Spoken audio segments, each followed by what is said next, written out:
Pemerintah Negara Republik Indonesia saat ini sudah membuat undang-undang narkotika, yaitu Undang-Undang Nomor 35 Tahun 2009, yaitu fungsinya satu, untuk menjamin ketersediaan narkotika untuk kepentingan pelayanan kesehatan dan juga untuk pengembangan ilmu pengetahuan dan teknologi.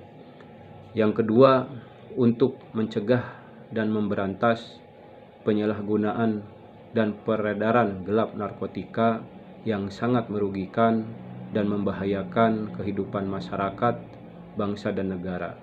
Dan yang ketiga, yaitu untuk melindungi dan menyelamatkan warga masyarakat Indonesia dari penyalahgunaan narkotika. Perlu adik-adik ketahui bahwa efek samping dari penyalahgunaan narkotika yaitu satu, dapat menimbulkan ketergantungan. Kemudian yang kedua, hasil penelitian dari Badan Narkotik Nasional dan bekerja sama dengan para medis dan para dokter bahwa setiap kali menggunakan narkotika ada saraf yang kecil yang putus sebanyak 37 urat saraf, sehingga kalau lama-kelamaan menggunakan narkotika ini dapat menimbulkan kerusakan pada organ tubuh manusia dan akan menyebabkan kematian. Kemudian contoh efek samping dari penggunaan narkotika maupun obat-obat terlarang seperti kalau seseorang ini menggunakan atau sering minum minuman keras atau alkohol, ini akan menyebabkan kerusakan pada usus, pada ginjal, pada lambung, dan banyak contoh seperti di kasus di daerah lain atau kecamatan lain pada tahun 2018 sekitar bulan Februari ada beberapa orang yang meninggal dunia akibat keracunan atau overdosis meminum minuman keras sebanyak 62 orang kalau tidak salah di kecamatan lain di Kabupaten Bandung. Mungkin adik-adik sudah tahu Kemudian bila sering menggunakan ganja atau menghisap ganja, ini akan menimbulkan kerusakan di susunan saraf pusat Ini banyak contoh yang menggunakan atau menghisap ganja sampai saat ini banyak yang stres, yang depresi bahkan ada yang gila dan banyak pengobatan selain medis maupun terapi seperti di Tasikmalaya ada pengobatan tradisional untuk penyembuhan orang tersebut dari pengaruh narkoba khususnya ganja Kemudian contoh lain yaitu bila mana menggunakan sabu lama kelamaan ginjal ini akan rusak, akan tidak berfungsi. Banyak di sekeliling kita orang-orang yang sering menggunakan sabu akhirnya gagal ginjal, dan ini sangat menderita sekali karena kalau ginjal sudah tidak berfungsi maka ginjal ini harus dicuci darah dengan menggunakan mesin dan biayanya cukup mahal juga sehingga ini sangat disayangkan dan akan menyesal di kemudian hari Inilah contoh-contoh efek samping daripada penggunaan atau penyalahgunaan narkotika dan obat-obat terlarang.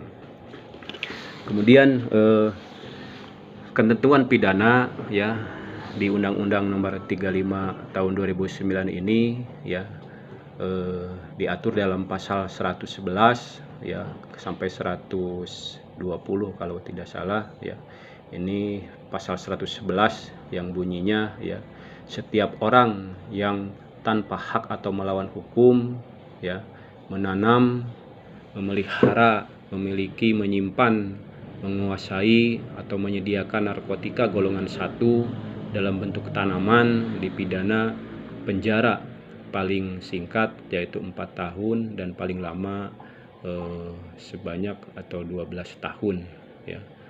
Kemudian dendanya sangat tinggi yaitu 800 juta.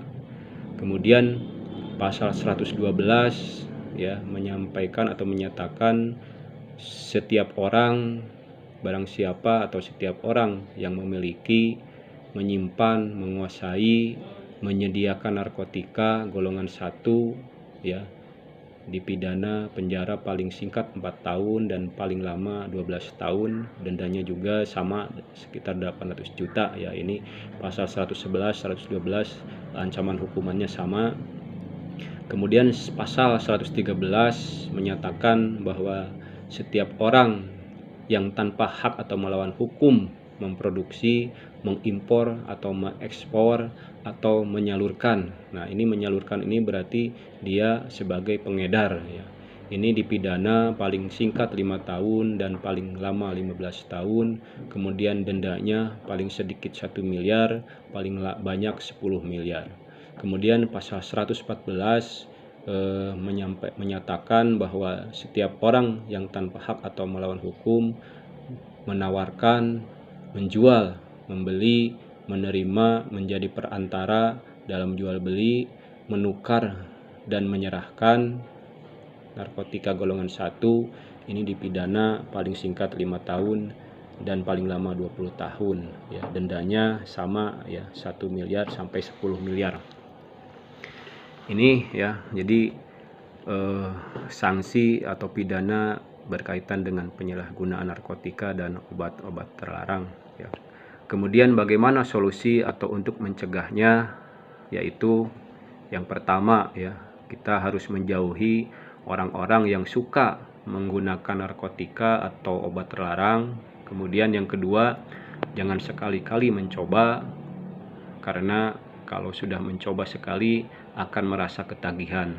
Kemudian yang paling kunci utama adalah mendirikan sholat ya, karena sholat ini mencegah dari perbuatan keji dan munkar sebagaimana sudah ditetapkan atau diwahyukan dalam Quran surat Al-Ankabut ayat 45 yang berbunyi inna sholata tanha anipasa iwal munkar ya.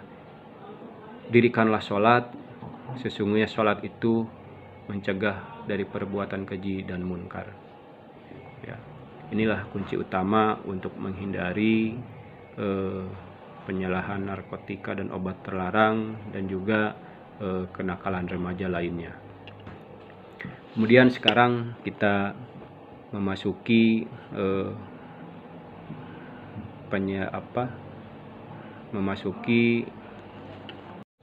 sekarang bagaimana untuk mencegahnya atau upaya-upaya pencegahan agar diri kita tidak terlibat atau tidak melakukan penyalahgunaan narkotika dan obat terlarang ya. Yang pertama ya, tentunya harus menjauhi orang-orang yang suka menggunakan atau menyalahgunakan narkotika dan obat terlarang.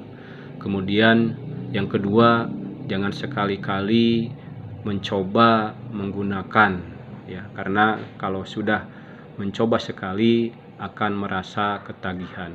Kemudian yang ketiga adalah ya, kunci utamanya adalah dirikanlah sholat ya, karena sholat ini ya sudah diwahyukan atau difirmankan dalam Quran surat Al-Ankabut ayat 45 yang berbunyi inna sholata tanha anipasha iwal munkar. Dirikanlah sholat karena sholat itu mencegah dari perbuatan keji dan munkar.